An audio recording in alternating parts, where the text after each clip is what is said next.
Okey, saya pula tanya santai-santai dekat Dr. Anis. Okay. Boleh kita santai-santai? Boleh. Okey, Dr. Anis. Dr. Anis, apa lagi yang selalu luahan-luahan dekat TikTok Dr. Anis yang mungkin Dr. Anis pula saya nampak, sebab saya suka Dr. Anis sendiri ada ilmu-ilmu dia. Ada praktik yang dia dah praktik dalam kehidupan dia. Boleh tak Dr. Anis sharekan apa yang Dr. Anis sebagus untuk wanita itu nak bangkit ketika dia diuji?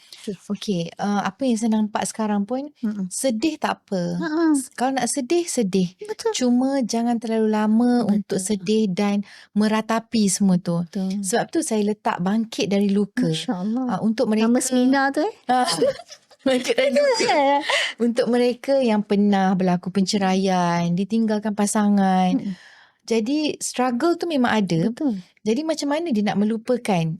Cukup setakat sedih dan perlu ambil masa untuk diri sendiri. Betul. Lepas tu back kepada self-love balik. Betul. Macam yang coach cakap tadi, macam mana nak kembali kepada self-love adalah amalan-amalan kita yang kepada Allah SWT. Betul. Itu yang saya nampak. Dan dalam banyak-banyak misi saya juga, saya nampak perempuan ni banyak tersakiti sebab dia tipu. Contohlah, ada satu yang saya terima dekat message tu. Perkahwinan dia 10 tahun. Dan baru sahaja tahu suami ni dalam diam-diam dah poligami. Itu yang double sakit. Jadi dia dipaksa untuk terima. Jadi saya tanya juga, dia kata dia dah cuba bagi yang terbaik. Dia dah cuba bagi yang terbaik. Dah lah tipu poligami suaminya. Tapi balik rumah tu memang suka balik rumah yang bini pertama ni. Cuma memang sekadar balik rumah, Jasad lah. makan macam tu sahaja. Tapi dari segi hubungan, nafkah batin tu semua tak dapat. Jadi bagi saya benda tu yang boleh menyakiti perempuan berkali-kali. Jadi benda tu macam semalam pun saya ada bincang juga, ada juga keluarkan isu ni dengan dai. Apa-apa kalau sebarang masalah memang kena terus kepada mahkamah syariah. Jadi macam kalau kita nampak pun dengan ditipu, saya dah macam dah tak nak, macam dah tak percaya dah. Jadi macam mana pula nasihat coach untuk wanita yang rasa macam ni? Dia macam ni, ada dua situasi. Satu situasi memang hakikat Tuhan tu nak latih kita jadi hamba. Situasi kedua, bila datangnya dah mudarat. Sampai jadi sakit mental, sampai dia depres teruk. Lepas tu dia dah tak boleh urus diri dan anak-anak. Lepas tu sampai dia dah kena ada fizikal, maksudnya kena pukul, rotan apa semua tu dah kena pukul. Itu memang itu dah berbahaya. Pada saya, pertama, that's why kita kena faham nilai diri kita. Bila kita rasa diri kita tak bernilai, memang orang akan pijak. Itu. Sebab tu apa sahaja yang kita buat, pertama kerana Allah. Yang kedua, kena sedar value diri ada. Kena ingatkan diri kita ada value. Jangan rasa kalau orang tu tinggalkan kita tak akan hidup selama, tak boleh. Itu bermakna kita terlalu bergantung. Kita memang kena sayang, tapi tak boleh bergantung. Bila bergantung, nanti kita akan rasa value kita hilang.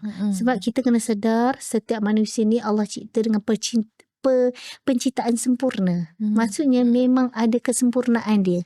Maksudnya ada value dia tersendiri. So janganlah letak kebahagiaan kita sepenuhnya pada orang lain. Wa'imah dia suami kita. Yang kedua, kena dapat orang yang betul-betul pakar di bahagiannya. Macam ni, Islam tidak melarang juga perceraian bila dah sampainya mudarat. Sebab tu ada hak-hak wanita dalam Al-Quran dan surah An-Nisa tu banyak menceritakan kisah-kisah macam mana untuk hak-hak wanita. Jadi kita kena merujuk terus kepada mahkamah yang handle bahagian ni. Maksudnya kebanyakan saya tengok dia tidak ada keberanian nak pergi mahkamah. Dia hanya nak mengadu. Tapi tindakan dia tak boleh nak buat. Sebab satu dia akan fikir, nanti kalau janda macam mana. Maksudnya ada yang di blok tu. Mungkin juga kalau kita tengok suri rumah, dia ada kebergantungan dari segi duit juga semua kan. Jadi itu antaranya yang menjadi halangan pada diorang coach. Kalau mereka ni betul-betul tak ada pilihan lain. Itu memang kita kena ambil cerita Asia. Maksudnya sabar dengan suami yang Fir'aun. Cuba tengok suami kita dah jadi super Fir'aun tak? Ataupun jauh lagi maksudnya jadi Fir'aun lagi. Maksudnya banyak baik lagi daripada Fir'aun. Itu maksudnya memang masalah kita. Itu maksudnya kita memang kena baiki kita dengan Allah. Itu maksudnya Allah tegur kita. Tapi kalau memang suami, memang keadaan kita memang mudarat, suami tu kaki pukul satu, dadah lagi, judi lagi, itu dah tak boleh lah tu. Janganlah menzalimi diri sendiri. Allah pun tak izinkan kita menzalimi diri kita sendiri. Jadi hak wanita itu ada. Bolehlah fight untuk hak kita untuk berpisah. Jangan risau tentang rezeki. Percayalah, kalau duduk disakiti pun rezeki tak cukup juga. Lepas tu anak pun tersakiti. Bukan kita je tersakiti. Anak pun hidup dalam perkembangan yang terbantut. So, itu bukan bertahan, bersabar, itu bukan jalannya. Sabar tu bukannya duk kerah dan membiarkan diri dizalimi. Bukan itu maksud sabar. Sabar itu dengan tindakan yang betul. Itulah maksud sabar tu tak balas perbuatan jahat orang lain pada kita. Itu maksudnya. Tapi fight untuk diri, buat sesuatu, usaha, itu adalah salurkan kepada tempat yang betul. Betul, insya-Allah. Okey, selain tu coach, kalau kita tengok dari segi struggle kerohanian tu semua kan, apa pula tips dan amalan spiritual harian yang kita sebagai seorang wanita boleh amalkan? Okey. Saya, kalau siapa-siapa jumpa saya kan, nombor satu saya mesti akan bagi tahu istighfar sebab dengan selawat. Sebab guru saya pasal macam ni. Dia kata kita umat Nabi Rasulullah sallallahu alaihi wasallam satu-satunya umat yang Nabi dia tak hidup sezaman dengannya.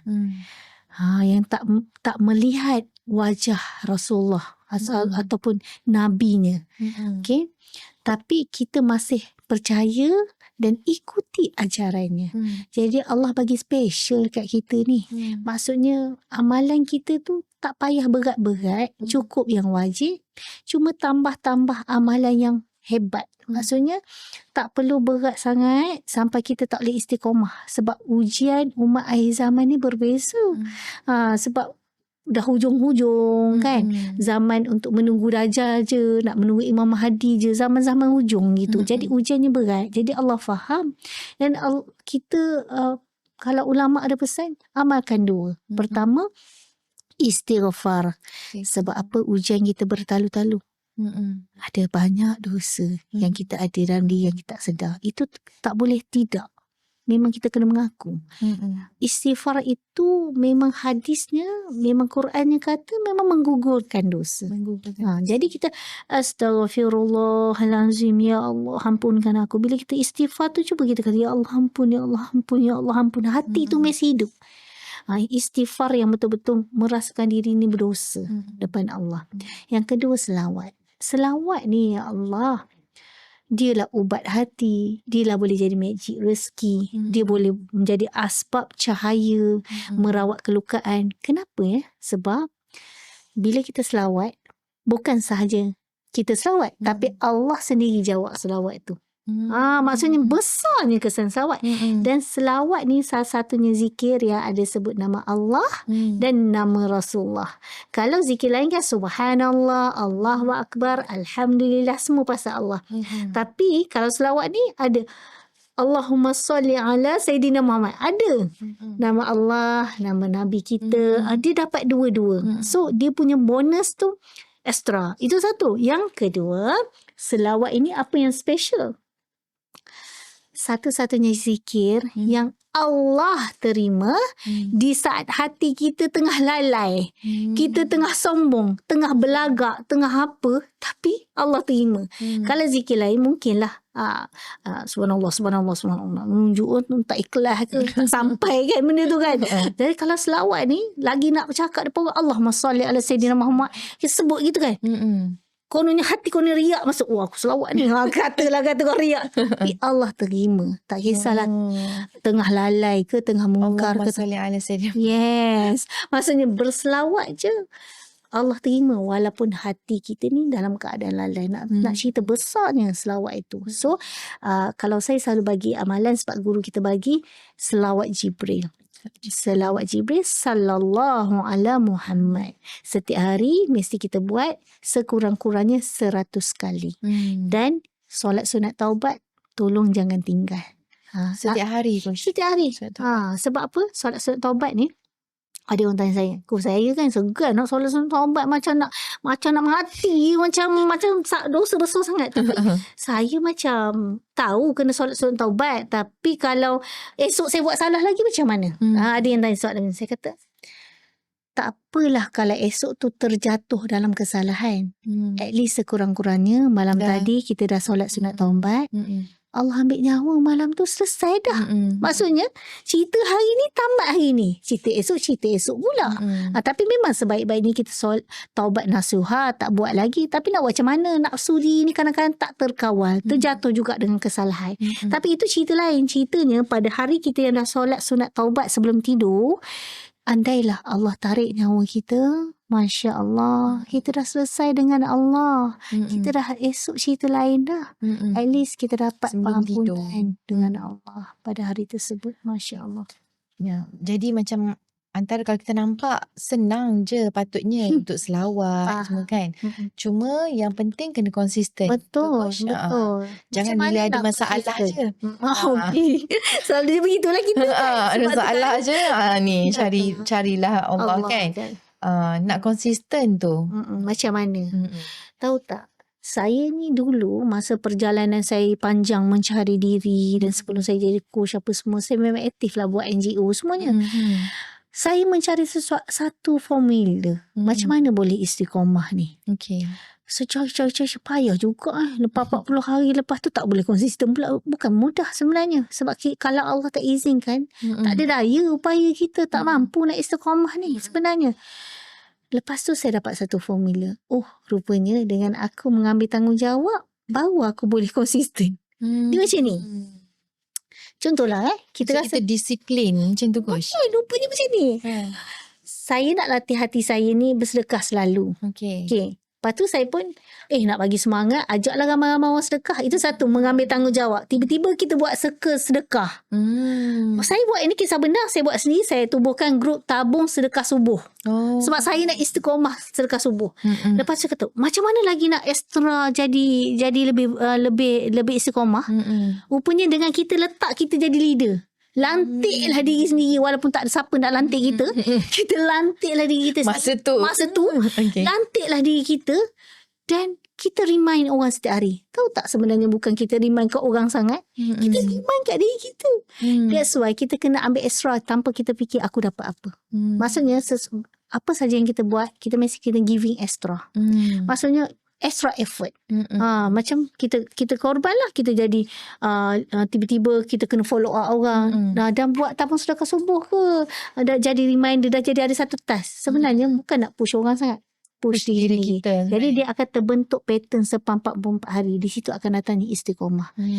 That's why kalau kita nak selawat, tak boleh rasa macam tak istiqamah, buat group untuk kita yang lead. Sama juga macam contoh Dr. Anis nak positif. Buat circle positif tu. Itu yang jadi nak tak nak terpaksa positif. Faham tak? Di situ kunci dia. Diri kena macam tu sebenarnya. Baru boleh dapat. Baru akan dapat istiqamah rupanya.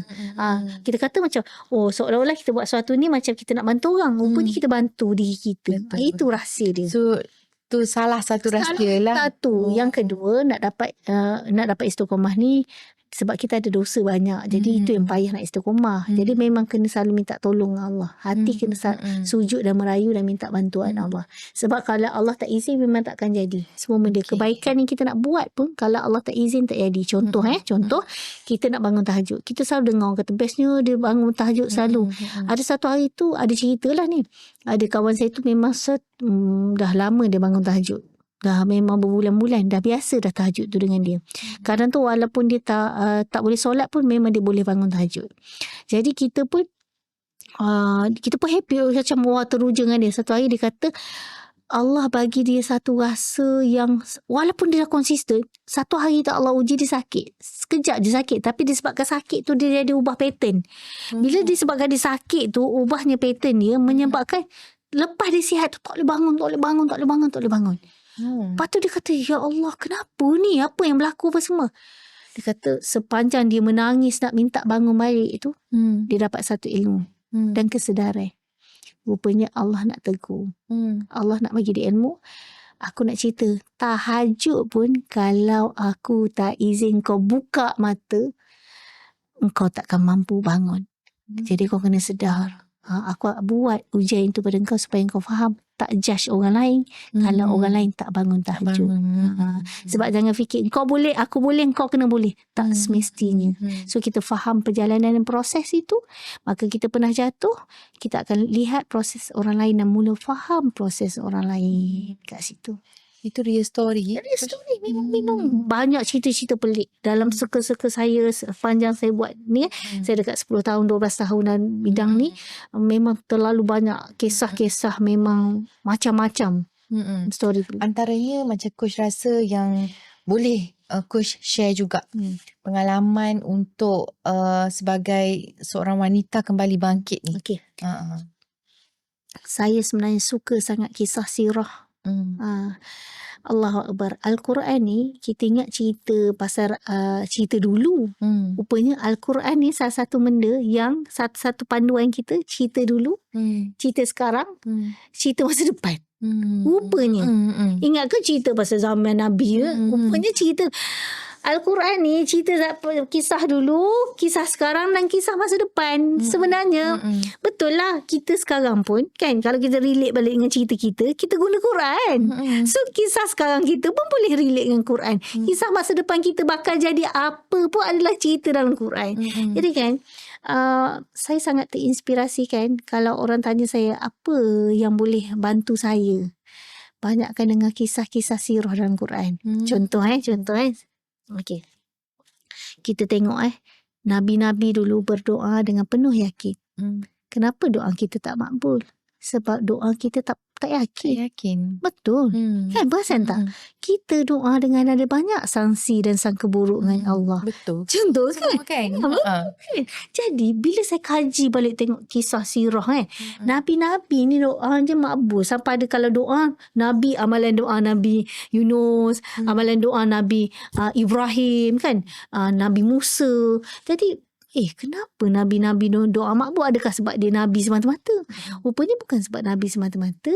Disebabkan cara mereka berdoa. Contoh, Nabi Ibrahim ketika nak dibakar dalam api yang besar.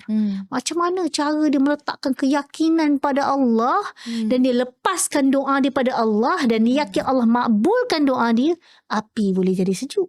Sebab apa? Sebab yakin dia tinggi. Maka api pun boleh jadi sejuk. Sama juga kisah Nabi dalam perut ikan Nun tu. Kan? Jadi la ilaha illa anta subhanaka inni kuntu minaz zalimin. Ini perlu diamal-amal ulang jadi keamalan harian. Sebab apa? Inilah doa-doa ajaib.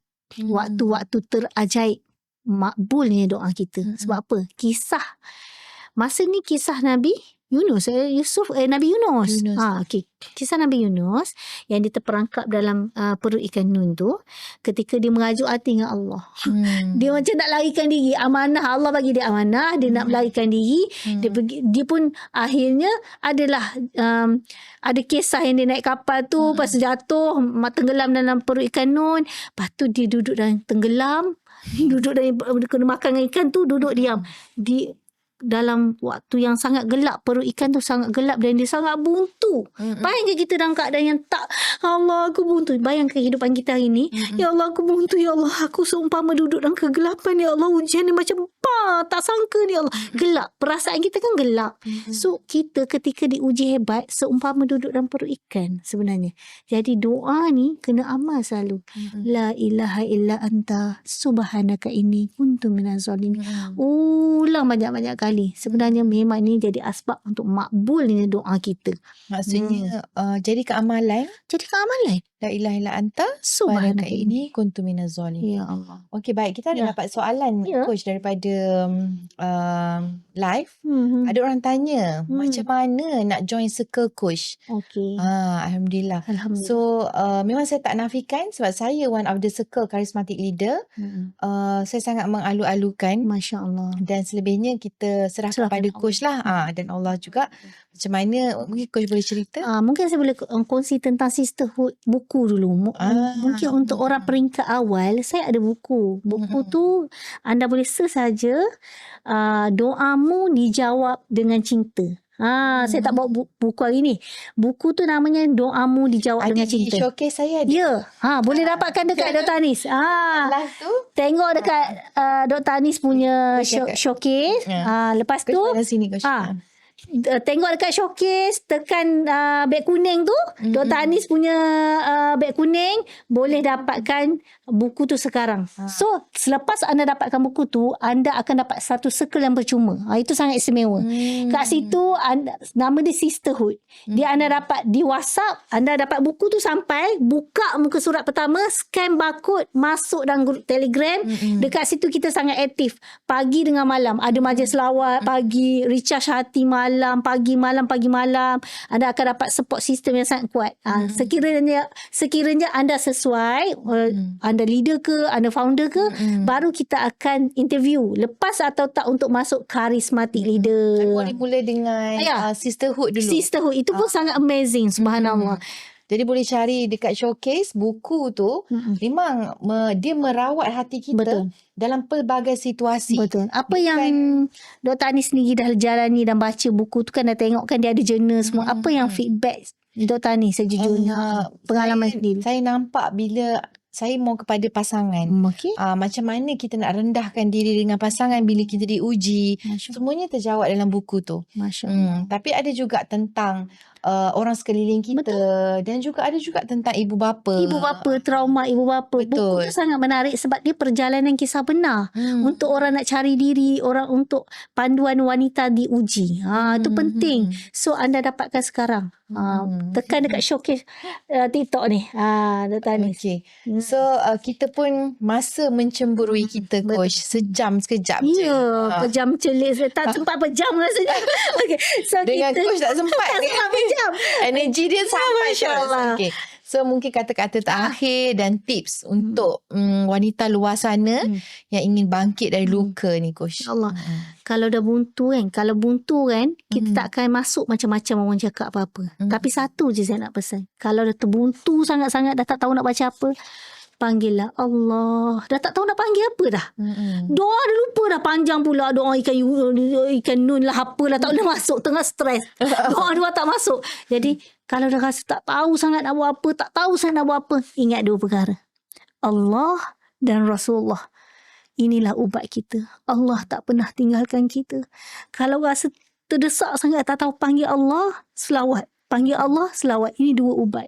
InsyaAllah anda akan rasa satu tenaga kebangkitan. InsyaAllah. Saya tak nak bagi amalan banyak-banyak.